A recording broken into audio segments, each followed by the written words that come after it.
Olá, eu sou Andréa Kalash, psicóloga, artista plástica e contadora de histórias.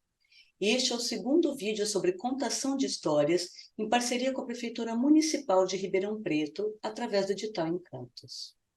Nesse vídeo, vamos abordar a importância da preparação interna e externa do contador de histórias para a boa contação. A boa contação de histórias, ela é uma arte, e como toda arte, um artista empresta o seu corpo para aquela função. Então, assim como um ator se despe das suas características pessoais, muda cabelo, roupa, jeito de falar, como um artista plástico pinta cenários, como um músico interpreta a letra, a melodia, sente aquilo, o bom contador de histórias também faz isso. Ele se despe das suas paixões pessoais, das suas opiniões e se entrega àquela contação. E para fazer isso, é importante que seja neutro, interna e externamente. Externamente, a gente procura ser o mais neutro possível, assim, com roupas que não chamem atenção. Não é sobre maquiagem, não é sobre o cabelo, não é sobre uma roupa chamativa, né? Então, se evita o excesso de acessórios, de distratores, porque, afinal de contas, a estrela é a história e não o contador. Quando eu vou escolher uma história, eu tenho que ter um interesse genuíno por aquela história, uma afinidade com aquilo. E quando eu faço isso, eu tenho dentro de mim a possibilidade de me ligar verdadeiramente àquela história e fazer com que aquilo chegue ao meu interlocutor. Se alguma história traz algum incômodo, não a conte. Eu tenho várias histórias que me trazem incômodos, que eu acho elas estranhas, ou meio sem pé nem cabeça, ou mesmo acho questionável moralmente. E se isso traz essa sensação, não conte aquela história. Você precisa contar aquela história com verdade. Isso precisa chegar até quem você está contando. Os contos, eles são alimento para a alma, para a fantasia, eles preenchem o mundo de significado. Então é importante que a gente consiga fazer isso com essa verdade interna. Eu estava falando um pouquinho dessa preparação do fora, né? E assim, outra coisa que vem desse interno é uma flexibilidade e um bom humor na hora de contar uma história. Eu não posso fazer isso de forma rígida, com um senso de obrigação. Aquilo tem que ser fluido, tem que ser verdadeiro para mim.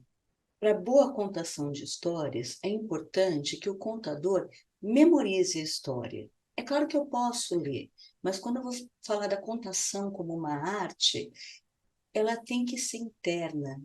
E quando eu memorizo, eu me aproprio daquela história, eu torno ela minha. E tem vários recursos para fazer isso. Obviamente, um deles é ler e reler as histórias, pegando o máximo de detalhes que ela possui. Outra forma é você relembrar a história de trás para frente, também se apegando ao máximo de detalhes. Também é possível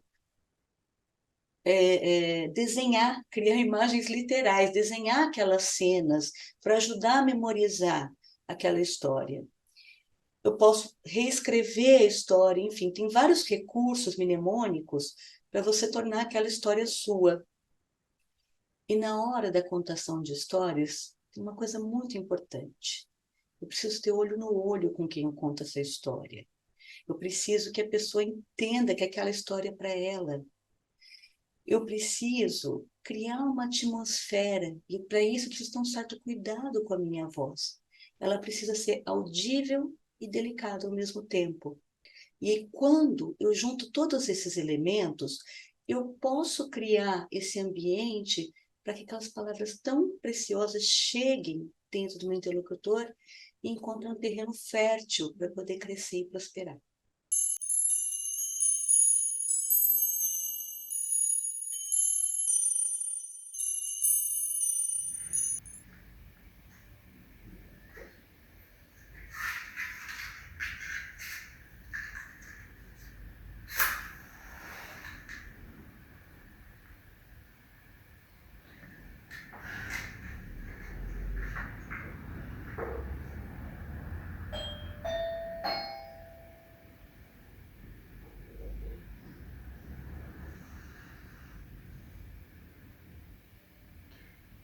uma vez um sapateiro que, não por sua culpa, havia chegado a tal estado de pobreza que só possuía dinheiro para comprar couro para fazer um único par de sapatos.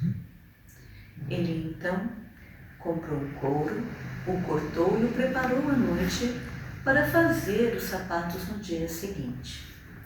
Foi então deitar, rezou como de costume, com a consciência tranquila, dormiu. Para sua surpresa, no dia seguinte ao acordar, ele encontrou os sapatos já prontos, já feitos e costurados por mãos habilidosas. Os sapatos haviam ficado tão bonitos e tão bons que logo que chegou o cliente não só o levou, como pagou mais do que o preço habitual. E com o dinheiro que ele conseguiu, ele pôde comprar então couro para fazer outros 2 pares de sapato. Ele então pegou esse couro, o cortou e, assim como na noite anterior, deixou pronto para fazer os sapatos no dia seguinte.